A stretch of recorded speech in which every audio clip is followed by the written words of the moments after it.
Welcome to Sib Spot. Today's Reddit stories are from PettyRevenge. Story 1 today is a two-part story. Part 1 by Pickled Carrot 19. Grumpy father-in-law gets more mugs than he can handle. This is a very unserious and low-stakes PettyRevenge story. Background. I'm 32 female. My father-in-law is 67.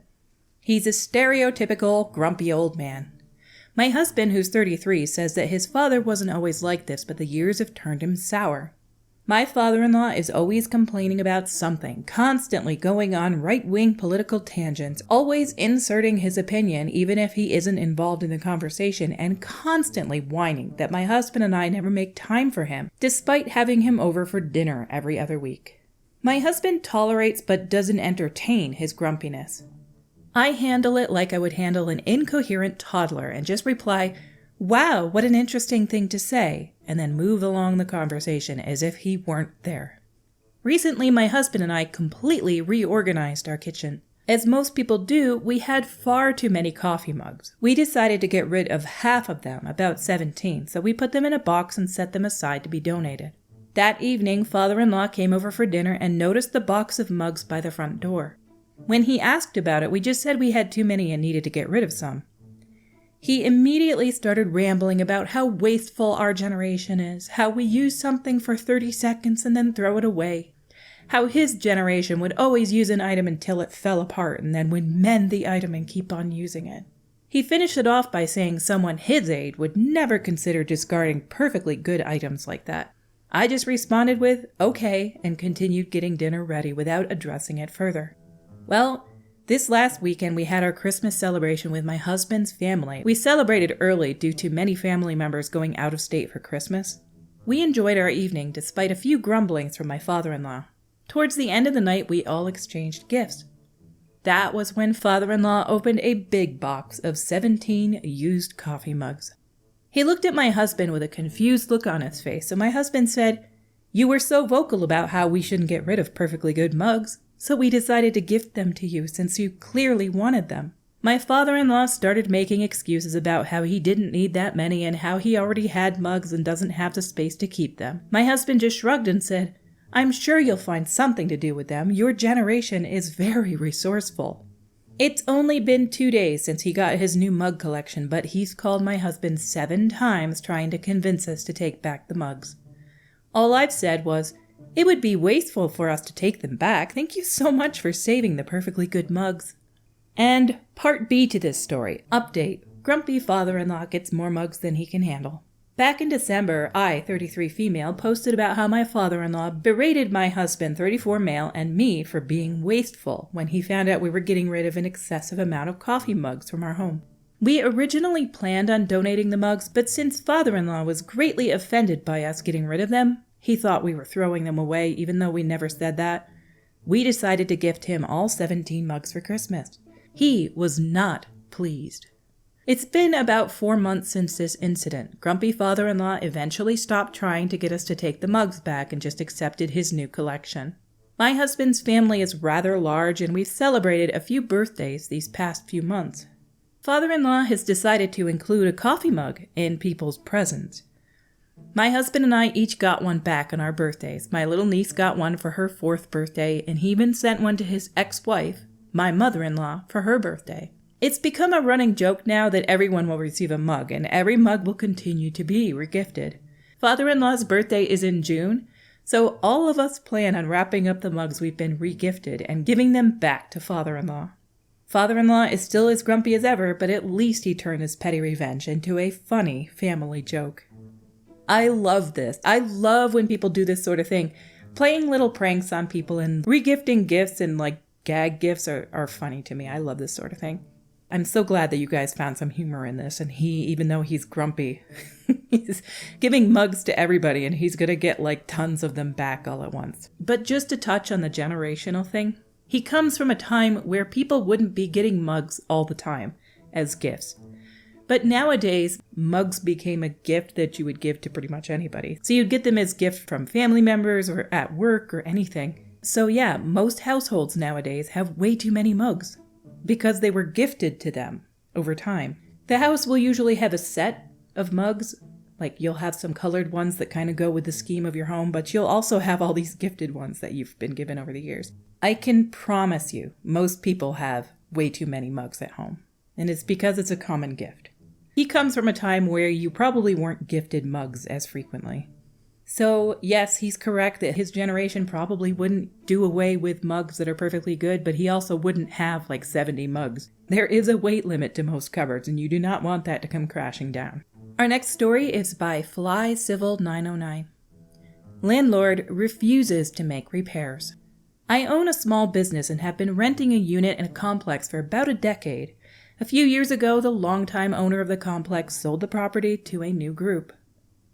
Initially, they made some nice improvements to the property, updating signage, repaving the parking lot, painting the facade, and some other cosmetic work. The terms of the original lease was that the owner of the property handled all repairs to vital infrastructure, plumbing, roofing, etc. The previous owner thought that should be his responsibility since it was his property at the end of the day.